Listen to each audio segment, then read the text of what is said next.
쥐라기 공원 시리즈 7번째 영화 쥐라기 월드 새로운 시작이 7월 2일에 개봉했습니다. 폴른 킹덤과 도미니언이 좋지 못한 평가를 받았기 때문인지 스티븐 스필버그 감독이 제작에 적극적으로 개입했다고 하는데 과연 어땠는지 후기 바로 시작해보겠습니다.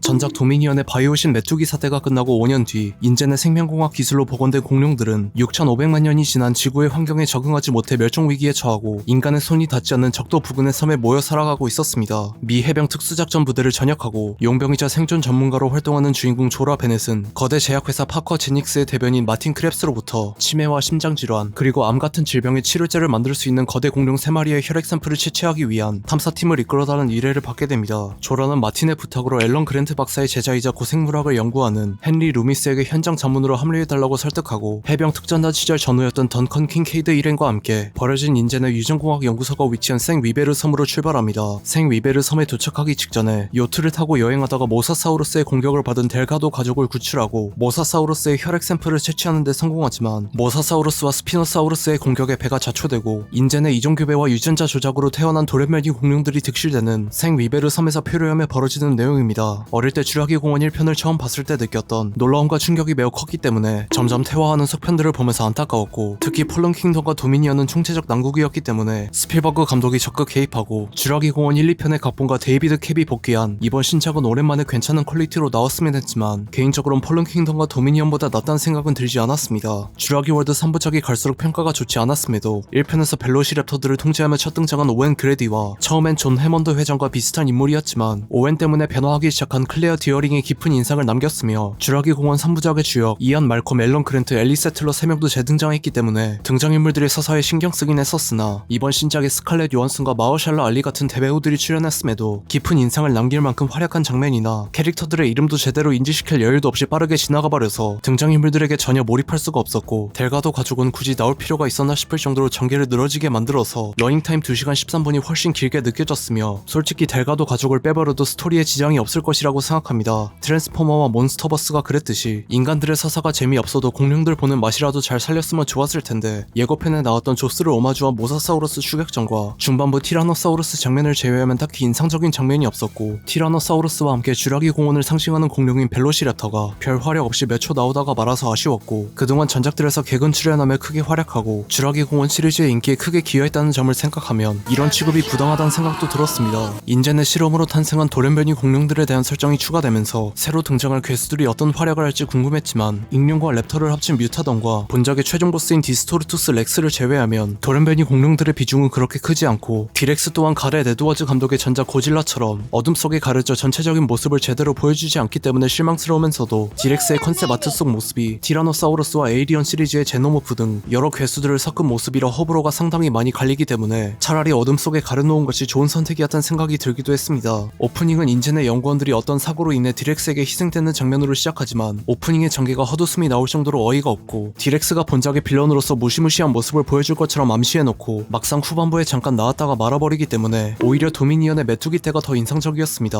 팬서비스를 바가지로 때려박았다가 오히려 개연성을 잡아먹은 도미니언 수준은 아니지만 존 윌리엄스의 오리지널 테마곡이 나오고 전작들의 명장면 몇 개를 오마주한 팬서비스가 나오는데 하필이면 돌연변이 공룡과 같은 장면에 나오기 때문에 약간 이질감이 들기도 했습니다. 쥐라기 월드 3부작의 공룡들을 군사적 목적으로 활용하거나 의학 연구에 활용하려고 한 시도가 있었지만 제약회사에서 조직 샘플을 채취하다가 괴수에게 쫓기는 내용은 1999년작 딥블루시가 연상되었는데 괴수 영화로서의 재미나 완성도는 딥블루시가 훨씬 낫다고 느꼈습니다. 쥐라기 월드 새로운 시작은 시리즈를 다시 부활시킬 신작이었으면 했던 바램과는 다르게 폴른 킹덤과 도미니언보다 딱히 나은 게 없는 아쉬운 속편이었고 새롭게 추가된 돌연변이 공룡들을 제대로 활용하지 못했다는 점과 전작들과는 다르게 매력적인 인간 캐릭터가 단 한 명도 없다는 점이 가장 아쉬웠습니다. 쥐라기 월드 3부작이 모두 흥행 수입 10억 달러를 넘겼기 때문에 이번 신작도 흥행 성적은 좋겠지만 과연 이대로 시리즈를 계속 이어나가도 되는지 의문이 들었고 차라리 도미니언에서 끝내는 편이 나았을 것이라고 생각합니다. 아직 속편 계획은 없는지 이번 신작에 쿠키 영상이 없지만 만약 진짜로 속편을 만들 예정이라면 팬들의 피드백을 제대로 경청해줬으면 합니다. 여러분들은 쥐라기 월드 새로운 시작을 어떻게 보셨는지 댓글 남겨주시면 감사하겠습니다. 이상 시청해주셔서 감사합니다.